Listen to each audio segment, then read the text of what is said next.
샬롬. 주님을 간절히 사모하는 신부된 성도 여러분, 사랑합니다. 우리 주님이 다시 이 땅에 재림하실 때는 신부된 성도들과 결혼하기 위해서 오시죠. 그런데 신부된 성도들이 아직까지 젖이나 먹고 자기 신부 단장도 할 줄 모르고 신랑 예수만 사랑할 줄도 모르고 아직까지 기저귀를 차고 땡깡이나 피우고 소대변도 못 가린다면 참으로 기가 막힐 것입니다. 제가 이제 요한계시록을 지금 6번째 강의를 하고 있는데, 저는 계시록을 강의할 때마다 항상 두렵고 떨리는 마음으로 강의를 합니다. 왜냐하면 여기에 계시된 말씀을 더해서 내 마음대로 강의하면 재앙의 날에 재앙을 더한다 하셨고, 또 강의하기 싫다 해서 빼버리면 내 이름을 생명책에서 제해버린다 그러셨고, 지어내서 소설을 써서 막 가르치면 거룩한 성에서 쫓아낸다고 하셨습니다. 그래서 딱딱하게 말씀 그대로 정직하게 강의할 수밖에 없습니다. 여러분들도 이제는 젖을 떼시고 단단한 양식, 이 말씀을 잘 먹고 소화해서 정말 계시의 눈이 열려야 신부단장을 할 수 있습니다. 오늘은 사도 요한이 복음을 전하는 것 때문에 반모섬의 정배를 가서 고독과 고통과 고난 속에서 어느 날 주의 날에 성령께 감동이 되어 나팔 같은 큰 음성을 듣고 그 소리가 무슨 소리인가 해서 몸을 돌이켜 뒤를 볼 때에 7 금촛대를 보면서 하늘의 계시가 창 열리는 그러한 놀라운 축복을 받았습니다. 계시록 1장 9절로 12절을 같이 한번 볼까요? 나 요한은 너희의 형제요 예수의 환난과 나라와 참음에 동참하는 자라. 하나님의 말씀과 예수의 증거를 인하여 반모라는 섬에 있었더니 주의 날에 내가 성령에 감동하여 내 뒤에서 나는 나팔소리 같은 큰 음성을 들으니 가로되 너 보는 것을 책에 써서 에베소, 스무나, 버가모, 두아디라, 사데, 빌라델비아, 라오디게아 7교회에 보내라 하시기로 몸을 돌이켜 나더러 말한 음성을 알아보려고 하여 돌이킬 때에 7 금촛대를 보았는데 그랬습니다. 사도 요한이 여기서 몸을 돌이키는 의미는 무엇일까요?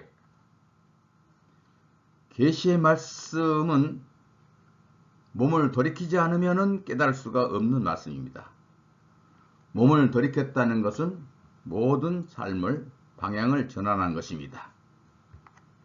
몸을 돌이키기 전에는 마음으로 믿어서 입으로 신하여 구원에 이르렀다고 하는 로마서 10장 10절 말씀이 복음이었습니다. 그런데 문제가 있습니다. 이 복음에 몸은 여전히 세상 가운데 있기 때문에 세상을 보게 되고 세상의 모든 것을 포기할 수가 없습니다. 그리고 모든 것을 버리고 주를 따르지 못합니다. 그러나 몸을 돌이키고 나면 전혀 다른 세상이 보입니다. 저 하늘나라의 모든 것들이 찬란하게 보이기 시작합니다.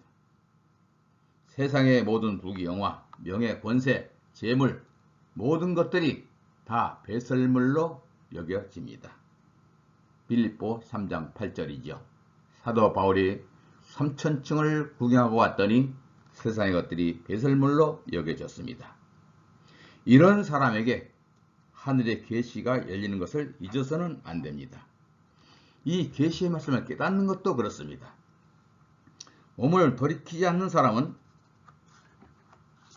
하나님의 말씀을 아무리 들어도 깨달을 수가 없습니다. 사도 요한이 몸을 돌이키기 전에 예수님을 나름대로 알고 있었지요. 그가 알고 있는 전에, 몸을 돌이키기 전에 알고 있던 예수님은 항상 피곤에 지쳐있는 예수님, 또 눈물을 흘리시던 예수님, 또 침뱉음을 받으시던 예수님, 로마 군병들에게 무력하게 끌려가서 십자가에 달려 못 박혀 죽으신 예수님, 부활하신 예수님, 여기까지만 알았습니다.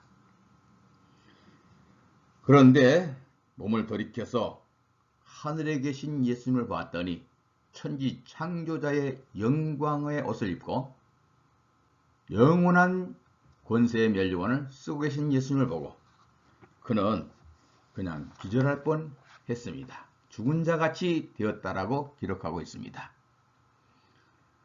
그리고 천년왕국을 보게 되고 새하늘과 새 땅까지 보게 됩니다. 사랑하는 성도 여러분, 또 주의 사명을 감당하는 하나님의 사장들, 하나님의 사명 맡은 성도 여러분, 목사님들 여러분, 이제는요 우리도 몸을 돌이켜서 영원한 세상을 볼 수 있어야 됩니다. 돌이킬 수 있는 기회가 이제 아주 짧습니다. 빨리 돌이켜서 나 자신을 솔직히 볼 수 있어야 됩니다. 나 자신의 고정관념에 잡혀서 또 조금 아는 그 지식을 가지고 고집을 피우면서 그리고 이 시대를 전혀 알지 못하며 계시의 말씀을 전혀 눈열지 못하면서 목회한다고 하는 그런 악한 종은 아닌지요. 아니 소경된 종은 아닌지 살펴봐야 될 것입니다. 만약에 사도 요한이 그때의 몸을 돌이키지 않았으면 요한계시록 전체의 모든 계시들은 보이지 않았을 것입니다.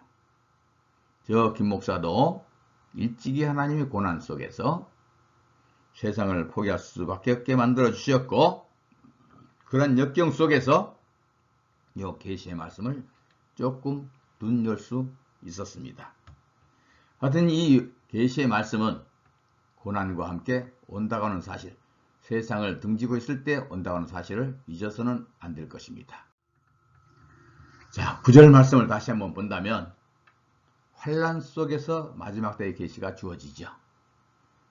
나 요한은 너희 형제요 예수의 환난과 나라와 참음에 동참하는 자라. 하나님의 말씀과 예수의 증거를 인하여 반모라는 섬에 있었더니 그랬습니다. 예. 사도 요한은 환난 속에서 이 계시를 보게 됩니다. 다시 말하면 이 계시의 마지막 때의 계시의 말씀은 환난과 더불어 깨달아진다는 말씀이기도 합니다.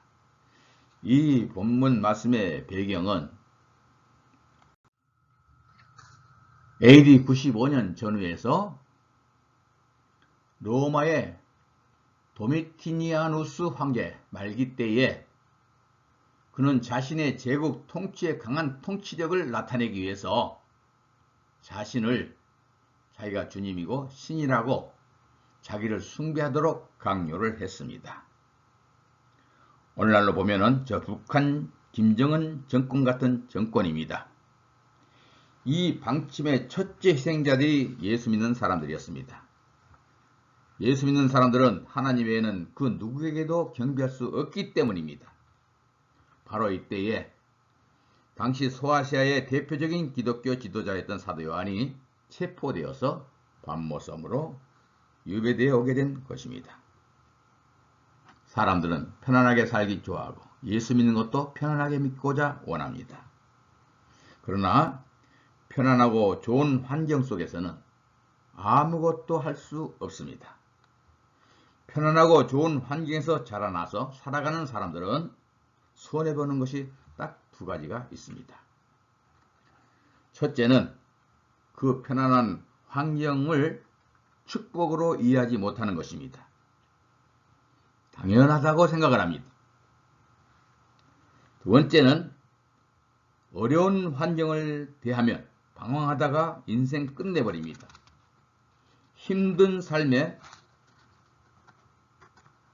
역경을 뚫고 나가본 경험이 없기 때문이죠. 신앙생활도 마찬가지입니다. 너무나 순탄한 신앙 환경 속에서 생활하는 사람들은 하나님의 축복을 깨닫지 못합니다. 그래서 진정한 감사도 없고 조금만 어려움이 닥쳐도 원망과 불평을 하면서 신앙을 버리게 됩니다. 그래서 주님께서는 주를 따르는 자들에게 자기 십자가를 지고 따라오라고 하셨습니다. 십자가의 고난 속에서 성장되어야 감사도 행복도 은혜도 알게 되고 축복도 드디어 깨닫게 됩니다. 축복이란 그 축복이 무엇인지 깨달아야 축복이지, 깨닫지 못하면 교만으로 변하고 방종으로 흘러서 오히려 축복이 저주가 되어 버립니다. 타락한 사탄 마귀가 그래서 나온 것입니다. 그래서 초대교회로부터 현대일까지 기독교는 고난과 박해 속에서 성장해 왔습니다. 지금 우리가 편안하다고 생각하지만 현대에도 세계적으로 보면 기독교인들 5명 중에 1명이 순교를 하고 있다는 통계가 나와 있습니다. 저 중동에서, 아프리카에서, 힌두교권에서, 북한 등등 공산권에서 아직까지 순교자들이 속출하고 있습니다. 이 사실을 자세히 알아보려면 기독교 선교지 책자들을 찾아서 참조해 보시면 알 수 있습니다. 지금 신앙에 핍박이 없는 땅에서 신앙생활을 하면서 안일에 빠져있는 사람들은 기독교적인 신앙인이라고 볼 수가 없습니다. 우리가 다시 오실 주님을 영접하는 성도가 되려면 말씀을 지키기 위해서 생명을 걸고 끊을 것은 끊고 우리가 해야 될 일은 단호히 해나가야 합니다. 천국은 지금도 침노하는 자의 것이라는 사실을 잊지 마시기 바랍니다. 고난 속에 파묻힌 사도 요한은 자기 자신을 여러 가지로 소개하고 있습니다. 나 요한은 너희 형제요, 나 요한은 너희 형제요 그랬죠. 이 구절 속에서 나는 사도요 혹은 장로요 하는 말을 쓰지 않습니다. 다른 서신서 요한 1서나 2서에 보면은 장로라고 밝히고 있습니다. 그러나 반모섬에서 죽음의 고난에 처한 사도 요한은 자기의 사도의 권위를 내세우지 않고 평신도의 입장에서 편지를 씁니다.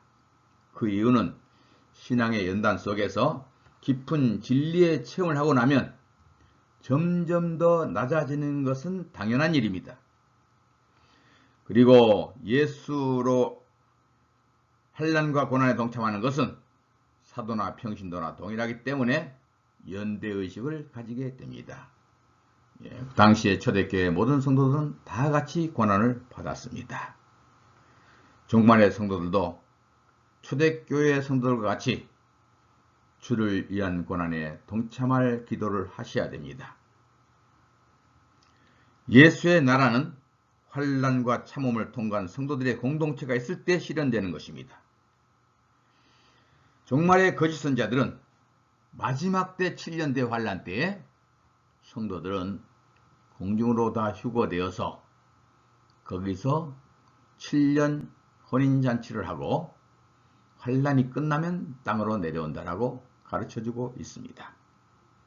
이 말씀이 잘못 오해된 사실인 것을 깨달아야 됩니다.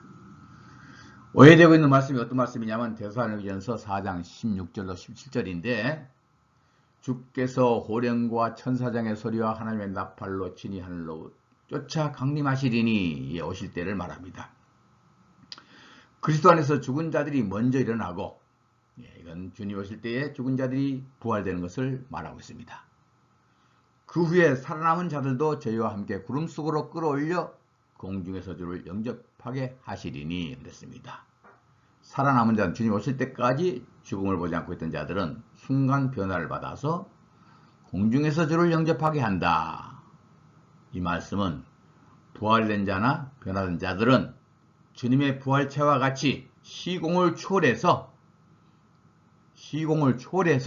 주님을 영접한다 하는 말씀인데, 이 말씀을 조금 오해를 하고 있는 것 같습니다. 그리고 7년 잔치한다는 말은 성경 어디에도 없습니다. 이것은 완전히 지어낸 말이니까 우리 성도 여러분들 이 말씀을 오해했으면 푸시고 이제는 환란을 준비하셔야 됩니다.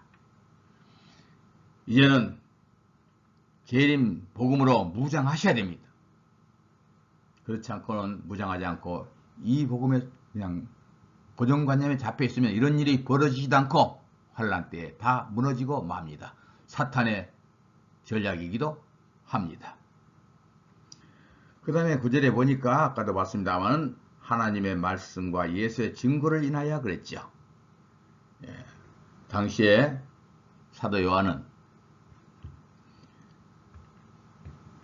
다른 제자들과 같이 잡혀서 순교 현장으로 갔었습니다. 나이가 많은 사도 요한도 늙어서 사형 선고를 받았습니다. 기독교 전승에 의하면 광장에는 요한을 죽이기 위해서 기름가마가 부글부글 끓고 있었습니다. 그때 군병들이 사도 요한을 끓는 가마 속으로 집어 던졌습니다. 그런데 이상하게 요한은 죽지 않았습니다. 요한에게는 아직 할 일이 있기 때문에 다니엘의 세 친구들을 풀무불 속에서 건져내신 것처럼 우리 주님이 살려주신 것입니다. 왜냐하면 요한에게는 특별한 사명이 주어져 있기 때문입니다. 이 요한계시록이라는 책을 그를 통해서 써야 되기 때문에 그렇습니다. 우리 주님이 부활하셔서 베드로와 요한과 나눴던 대화가 요한복음 21장 22절로 23절에 소개되어 있습니다. 22절 보면 예수께서 가라사대 내가 올 때까지 그를 머물게 하고자 할지라도 내게 무슨 상관이냐 하시더라. 베드로에게는 순교할 것을 주님이 예언해 주셨더니 베드로가 그러면 여기 있는 이 요한은 어떻게 되겠습니까? 라고 물으니까 주님의 대답이 그를 머물게 할지라도 그는 순교를 안 당하고 머물게 할지라도 너는 상관하지 말고 너의 길을 가거라 하고 말씀해 주신 것입니다. 23절 이 말씀이 형제들에게 나가서 그 제자는 죽지 아니하겠다 하였으나 예수의 말씀은 그가 죽지 않겠다 하신 것이 아니라 내가 올 때까지 그를 머물게 하고자 할지라도 내게 무슨 상관이냐 하신 것이라. 내가 올 때까지 그를 머물게 하고자 한다. 죽음을 보지 않고 끝까지 사명을 감당하게 하신다는 말씀입니다. 왜 요한에게 이런 사명을 주었느냐면 다른 주님이 십자가 달려 돌아가셨을 때에 다른 제자들은 다 도망갔는데 사도 요한만큼은 십자가 밑에까지 왔습니다. 그리고 예수님의 육신의 어머니였던 마리아를 복양할 수 있는 사명까지 또한 줍니다. 그렇기 때문에 이 두 가지 사명으로 인해서 요한이 죽어서는 안 되죠.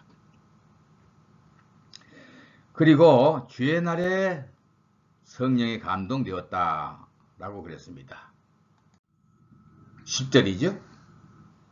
주의 날에 내가 성령에 감동하여 내 뒤에서 나는 나팔소리 같은 큰 음성을 들으니 여기 주의 날이라고 했습니다.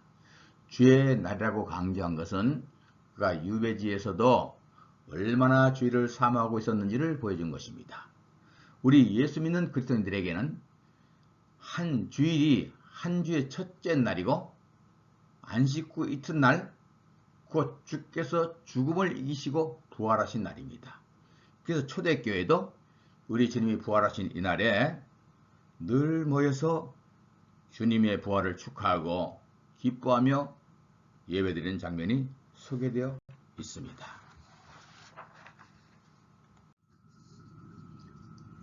사도행전 20장 7절에 안식 후 첫날에 우리가 떡을 때리하여 모였더니 안식 후 첫날이 주일이죠. 서신서 여러 곳에서 안식 후 첫날의 모임을 소개하고 강조하고 있습니다. 사랑하는 성도 여러분, 우리가 안식일을 지킨다. 즉 우리에게는 그것이 주일입니다. 안식 후 첫날 주님이 부활하신 날을 지키는 것을 잊지 마시기 바랍니다.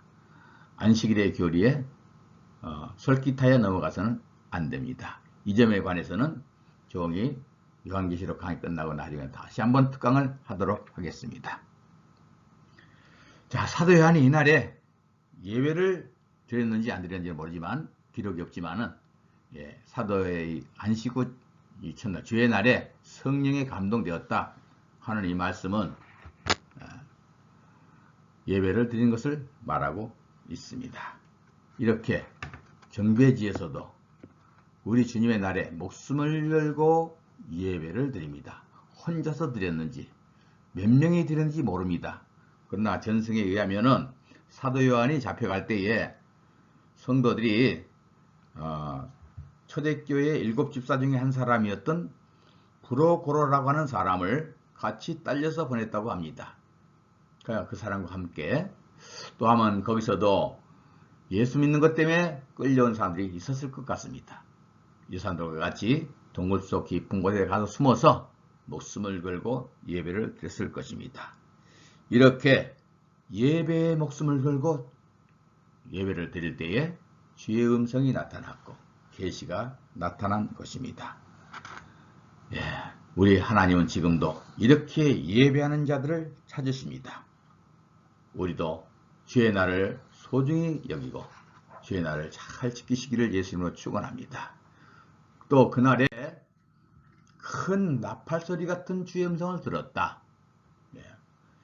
나팔 같은 큰 음성은 나팔 소리는 아니었습니다. 다만 나팔 소리 같은 소리인데 뭔가 말씀이 들려왔습니다. 이 소리는 잠든 의식과 영혼을 깨우쳐서 계시를 주시려고 하는 그러한 중요한 말씀입니다. 우리 마지막 때 성도들도 날마다 들려오는 주의 날에 들려오는 주의 말씀이 큰 나팔소리 같이 들려와서 몸을 돌이킬 수 있는 여러분과 내가 되었으면 좋겠습니다. 그러면 계시가 주어질 것입니다. 그리고 그 음성을 자세히 들어봤더니 이제 이 보는 것을 책에 써서 7교회에 보내라. 11절에 그렇죠. 가로되 너 보는 것을 책에 써서 에베소, 서머나, 버가모, 두아디라, 사데, 빌라델비아, 라오디게아 7교회에 보내라 하시기로. 여기서 보신 것처럼 우리 주님의 관심은 오직 교회에 있으십니다. 그래서 하나님께서 예수님에게 계시해 주시고 또한 그 천국의 비밀들을 요한에게 보여주시고 그 비밀들을 그 다음에 7교회 책에 써서 보내라. 이 7교회는 예수님 때부터 이 땅에 생겨난 교회, 마지막 종말 때까지 나타날 교회들, 모든 교회 여기다가 책에 써서 보내라. 우리 주님의 관심은 오직 교회에 있습니다. 그런데 참으로 안타까운 일은 오늘날 이 계시의 말씀을 받은 이 교회들이 이 말씀을 왜 그렇게 무시하는지 모르겠습니다. 대부분의 교회들이 다른 모든 성경들은 다 좋아하면서 유독 요한계시록은 비판하고 멀리합니다. 어느 성경학자들은 계시록은 성경에서 빼버려야 된다라고 강조하기도 합니다. 이것은 분명 주님의 뜻과 다릅니다. 사탄의 계략에 넘어간 것이 아닌가 생각이 듭니다. 종교개혁자 루터도 계시록에 관하여 좋지 않는 비판을 했죠. 그는 말하기를 여기서는 다시 말하면 계시록에서는 그리스도교가 교시되지도 않았고 인정되지도 않고 있다. 또한 성경의 영감도 느껴지지 않고 있다라고 말했습니다. 그 다음에 종교개혁자 쭈빙글리도 계시록에 관해서 좋지 않는 비평을 했습니다. 그는 이렇게 말했습니다. 계시록은 성서적이 아니기 때문에 아무런 흥미도 없고 계시록은 요한의 사상 또는 말을 전하고 있지도 않다라고 이렇게 말을 했습니다. 이와 같은 영향이 오늘날 모든 교회에 미치고 있는 것은 사실입니다. 분명히 이 말씀은 교회들에게 주어졌습니다. 그러므로 이제 우리는 이 계시에 눈을 열어야 됩니다. 눈을 열고 때를 봐야 되고 신부단장을 해야 됩니다. 그래서 우리 주님 오실 때에 할렐루야 다 영접할 수 있는 나와 여러분이 되어야 됩니다. 이 계시의 말씀이 깨달아지지 않으면 소망이 없습니다. 이제는 마음으로 믿어서 의에 이르고 입으로 신에서 구원받는 단계를 넘어가야 됩니다. 이제는 재림의 복음에 무장을 해야 됩니다. 돌이켜서 찬란한 하늘나라, 우리 주님의 모습, 다시 오실 창조자 우리 주님의 모습, 이것을 볼 수 있어야 되고 우리가 살아야 될 영원한 새하늘과 새 땅을 볼 수 있어야 됩니다. 그러한 믿음으로 하루하루를 살아가시기를 예수 이름으로 축원합니다. 아멘.